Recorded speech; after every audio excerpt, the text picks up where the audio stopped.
Hello friends, welcome back to our unruly nest. My name is Amber. I'm so glad that you're here. Today we are doing the video that I promised at the end of our last one. This is video 2 in our speech delay toddler series. Just a real quick recap in case you missed that video. I have a 3-year-old son who has, gained speech. But he does have more than just a traditional speech delay. He actually has a full body motor planning delay, which is either, depending on where you live, right? Dyspraxia, childhood apraxia of speech, which is what they call it here, where we are. And I've also just heard it called apraxia. So whatever it's called where you are, that is what we are actually dealing with here. I'm trying to mess with my setup here. I have a light on. I'm trying, but I have my notes, of course, as always. But yeah, so today we are just going to jump into speech 2, video 2. I originally wanted this to just be one video, but because I take notes first, right? So I'm not just on here rambling, because I'm a talker and I'll just go off on a tangent and I'll just ramble. I realize this is going to be way too much information for one video. So it's for sure going to be at least a 2-part. It might even be a 3-part video. We'll just see. The good news is that that's a lot of amazing tips and tricks for you guys who are just, trying to find help for your kiddo. Maybe the bad news is that you have to wait for all the tips and stuff, but that's okay. And if you hang on till the very, very end, at the end of each of the speech videos, I'm going to give a little snippet tip. I'm going to call them mom tips, if you will, of things that you might not have heard of regarding speech. And so hopefully it provides some value to you. If you find anything of value in this video, please give it a thumbs up so that I know.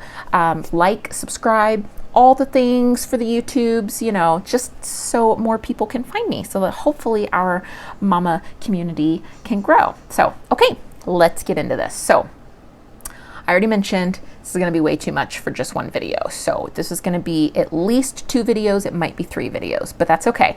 More information, the better, right?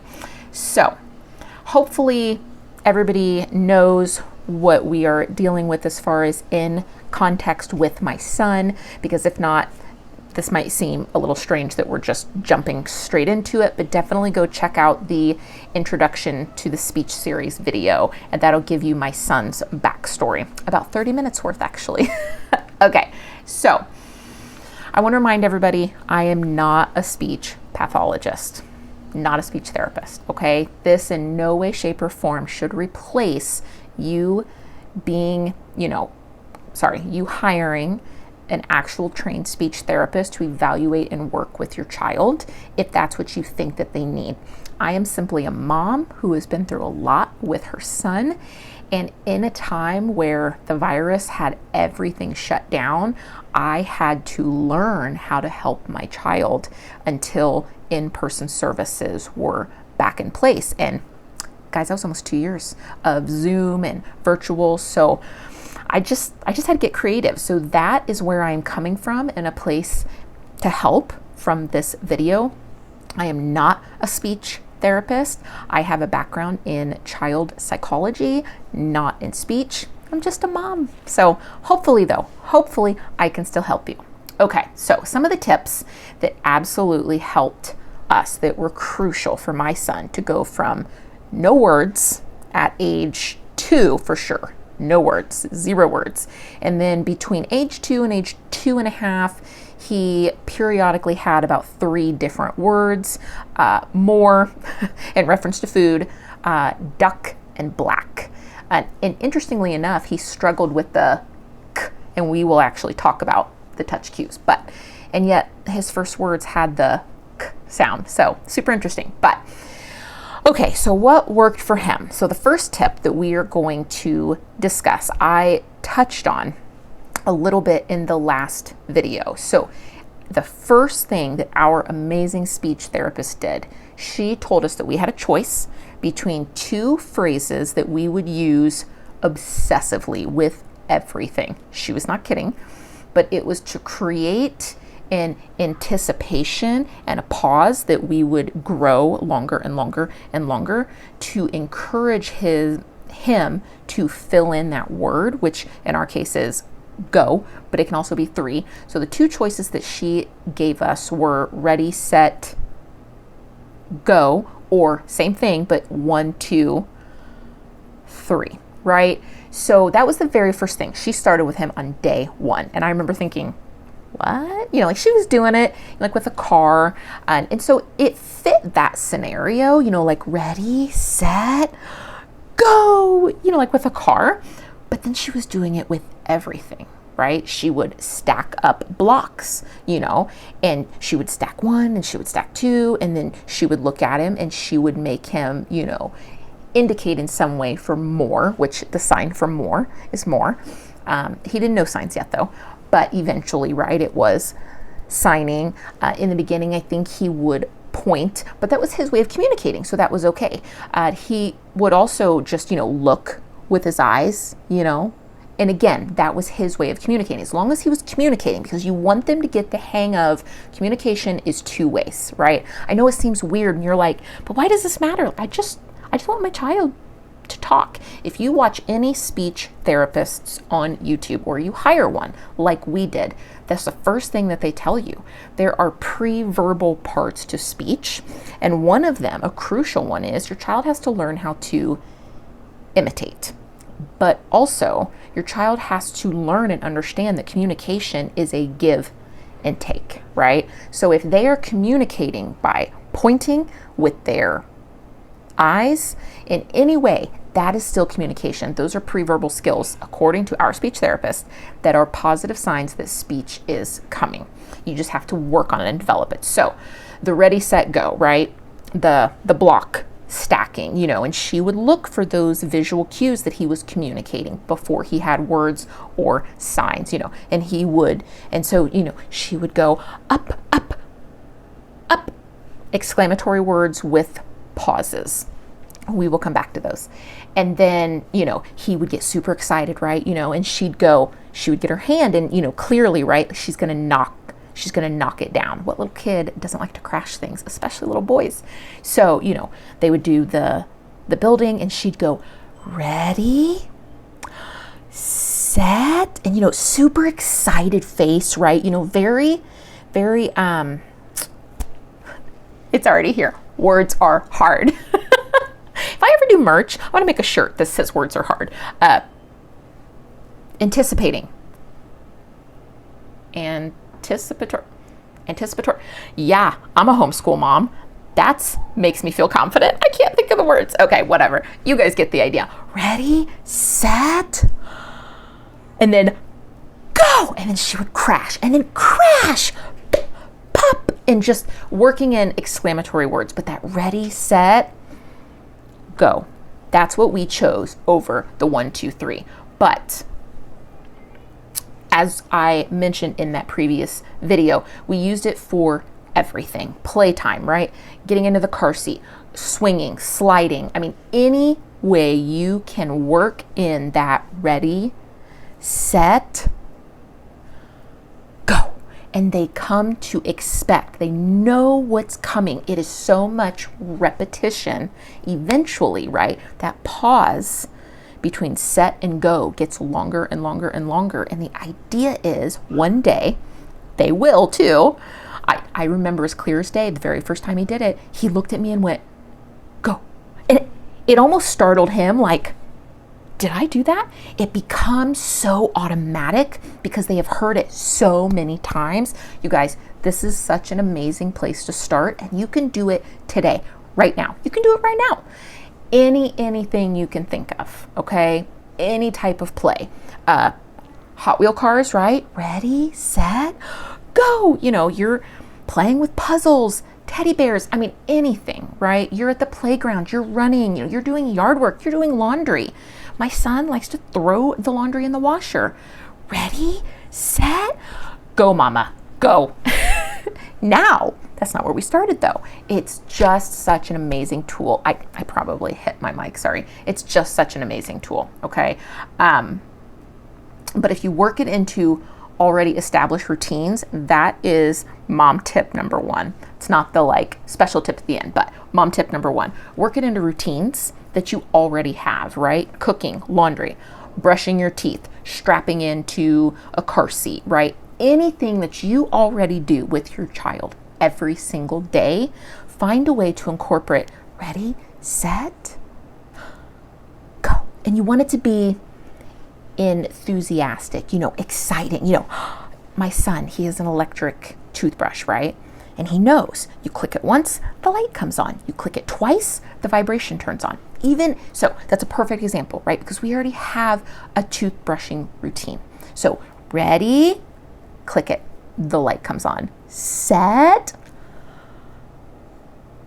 go. And okay, we're gonna, so just if you can work it into already established routines, guys, we're busy enough, we're tired enough. Don't create extra work for yourselves. Mom tip. Okay, I briefly mentioned exclamatory words. That's what we are going to go into next. If you just Google exclamatory words, because I was curious, the definition that comes up, what does it say? Exclamatory words. I thought it actually gave a definition, but it basically single words with exclamation, right? Exclamatory words. We, uh-oh, ouchie, yum, yay, no, shh, wow, aw, boo, pu. Some of my son's absolute favorites, though. I have some notes here, basically his favorites, right? But again, that's that next level, right? You get your ready, set, go in, or your 1, 2, 3. And then next you work on exclamatory words in single word. So for my son, I worked really hard. I'm going to tell on myself.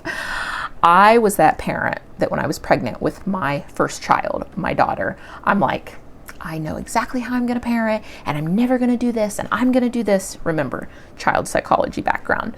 Yeah, I don't care what your education background is. They don't teach you how to raise children in a textbook. But I digress. I was convinced that you only teach your children to, be difficult. Yeah, this was me 10 years ago, by teaching them no. Okay, so I worked really hard with my daughter. I never told her no.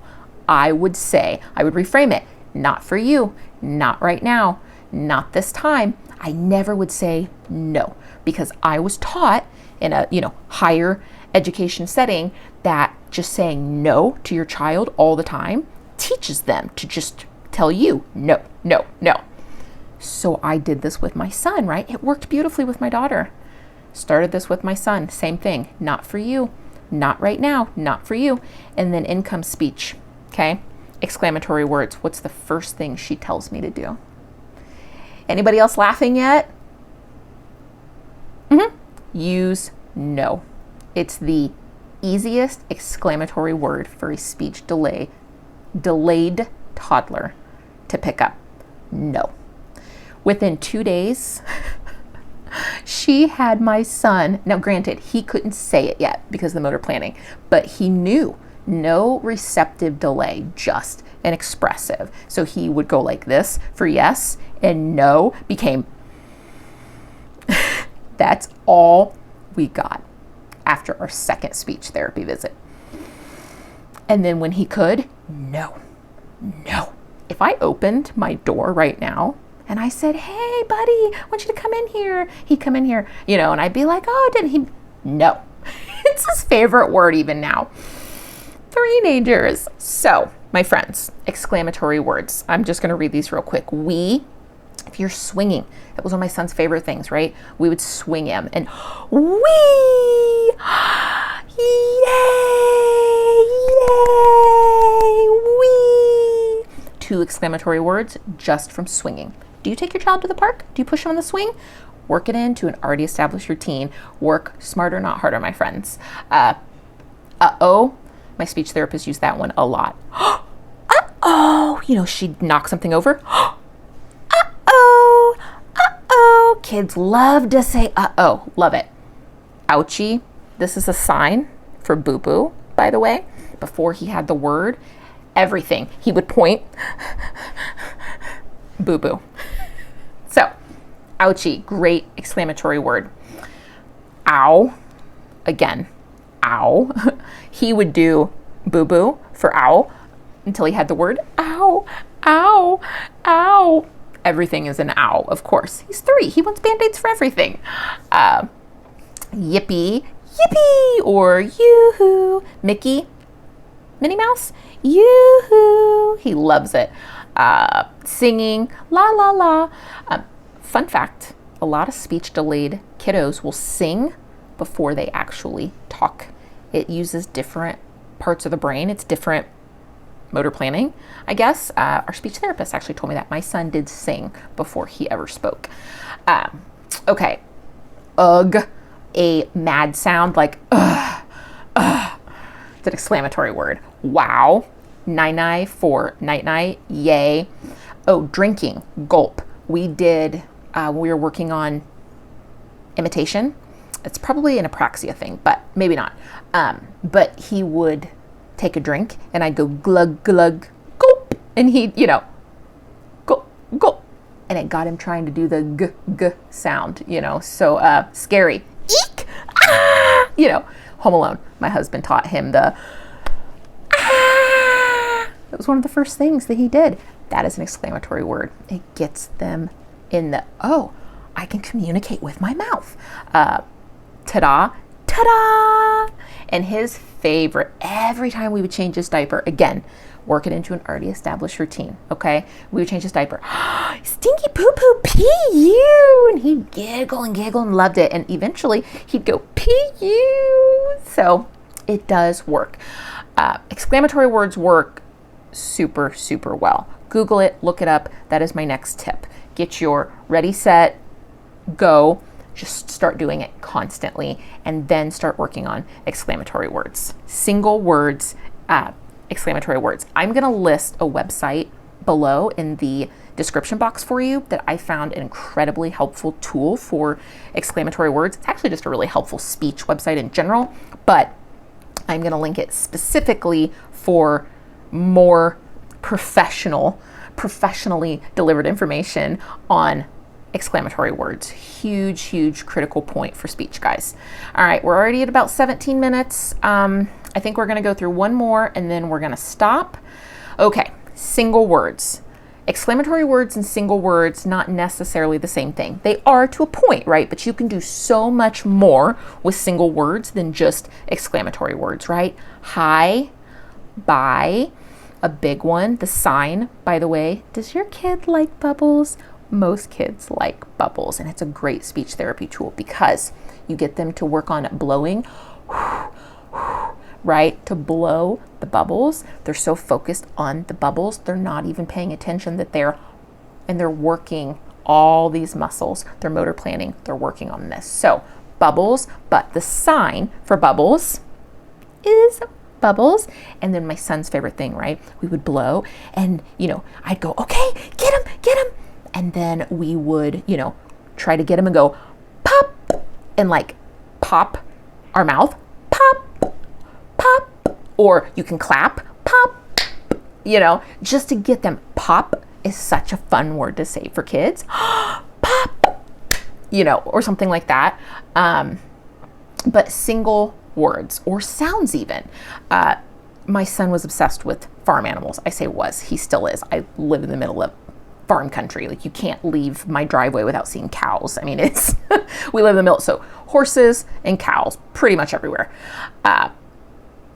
But the key is to get them babbling using their mouth, right? So anything that you can get them to do. So for my son, we then, after exclamatory words, right? It was all about, singling in on what he was super interested in. And for him, it was book reading and farm animals. And generally, books about farm animals. So we started with animal sounds. What does a cow say?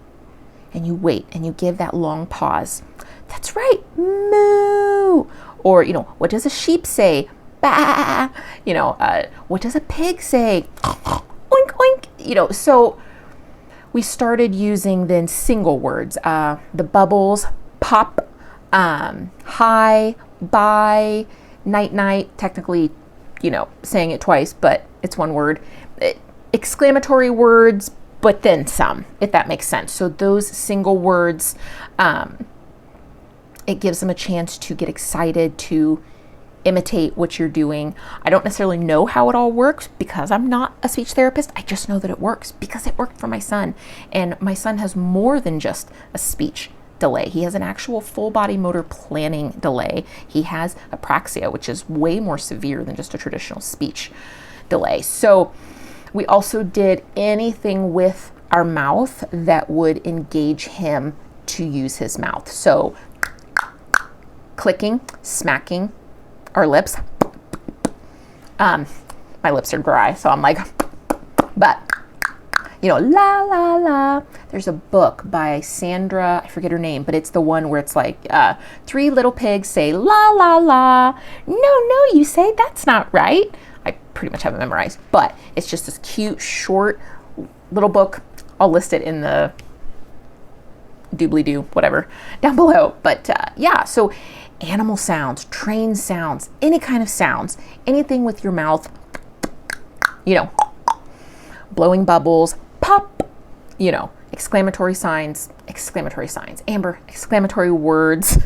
Words are so hard at the end of a day. Guys, it's late. It's just light here because of summer. I've homeschooled, I've mommed, I've wifed, I'm exhausted, I'm sorry. But kids with the speech delay like to watch your mouth, okay? I cannot say that enough. Make sure you are in front of your child, you're engaging with them, you're playing with them. Don't sit them in your lap with their back to you when you're doing these things. You want them looking at you. They'll watch your mouth. They'll be trying to imitate what you're doing, and that's exactly what you want. So hopefully those are some good tips to get you started. I have so many more. I was just looking right here, puzzles. I forgot to mention it. My son puzzles, animal puzzles. But I'm going to save the rest of the tips. I hope those were helpful. I have at least 5 more. They're just a bit more involved, and I don't want this video to be much longer. But friends, I'm so glad you're here. If nobody has told you today, truly, you are amazing. If you got out of bed today, you're amazing. And no matter what you think, no matter what it feels like, your child is going to be okay. And you are enough, exactly how you are, who you are today. And I promise you, no matter what you think, you're doing more than enough. I'm so glad that you found me. I hope you will come back for this, either part 2 or part 2 and part 3 for the rest of these tips. Before I sign off, I'm going to tell you, if you hung in there this long, one of the, special tips that you might not hear. I'm going to scroll down here because I have them written in order for the other videos too. I can't give them all away in the first video now, can I? Okay. So my bonus tip for you for this video, and that is have your child checked for a tongue or lip tie. And you might be thinking, that's not a bonus tip, Amber. I already knew that. But did you know, this is where the bonus tip might come in. Did you know, if you are concerned about a speech issue, or if your child has already been diagnosed with a speech delay, almost always your pediatrician or your speech therapist will say, well, I can check their mouth for a tongue, for a tongue tie or a lip tie. No, you need a pediatric dentist or orthosurgeon that specializes in it. Fun fact for you. My son, we had a lot of problems. Couldn't nurse, couldn't hardly eat. They checked him so many times for a lip tie, a tongue tie. We all have them. It's just, does it interfere with our ability to eat and talk? His pediatrician said, nope, it's fine. All the plethora of specialists that saw him in NICU and the different children's hospitals all said, he has some, but yeah, it's fine. His speech therapist, whom I adore, she's phenomenal. She's like, no, Amber, he's good.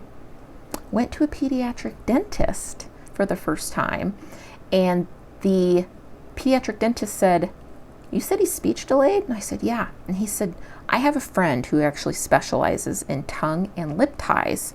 And he gave me this website where you can basically plug in your zip code and look in your area for, dentists, orthosurgeons, what have you, that specialize in it. So I called and they're like, yeah, we'll evaluate him. I took him in. You guys, he had 2 ties. He had a lip tie and a tongue tie that the pediatric dentist was 100% certain was affecting his ability to feed himself and to speak. Keep in mind, I love his medical team, his occupational therapist, his speech therapist, his physical therapist. These are people that I trust and respect with him. And they were like, no, he's good. We do this all the time. He's good. And that dentist was like, can I agree to disagree? So my husband and I, we agonized over it. Number 1, insurance doesn't cover it. Number 2, we didn't want to put him through yet something else. When people that we knew and trusted were telling us it was fine, that everybody has them, and his were nothing to worry about. We ultimately decided to do it. Do you guys know where this is going? It absolutely worked. It absolutely worked. He was really in bad shape for about 2 days. He was just in pain, but that's a part of his mast cell stuff. He doesn't heal well, and I can't really give him any types of medications because his body just attacks itself. But I say that to say, once he felt better, he fed himself with a spoon and a fork for the first time.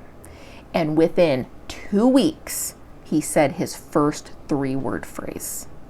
Our speech therapist still says, I think it was just a coincidence. Maybe I'll agree to disagree. Lovely speech therapist who we adore. Guys, it matters. I'm going to list that link below. If there is somebody in your area that is trained in this and your child is struggling with feeding issues or speech issues, have them looked at. I don't know about where you are, but here, well, it's not here, it's about 45 minutes away, but the pediatric dentist did not charge me just to evaluate him. It was free. It was just getting him there. So check it out. You might be surprised. There might be something medically in their mouth working against you. So I hope that helps. I hope to see you back soon, friends. And remember, you are enough, you are amazing, and you are everything that your child needs. Bye.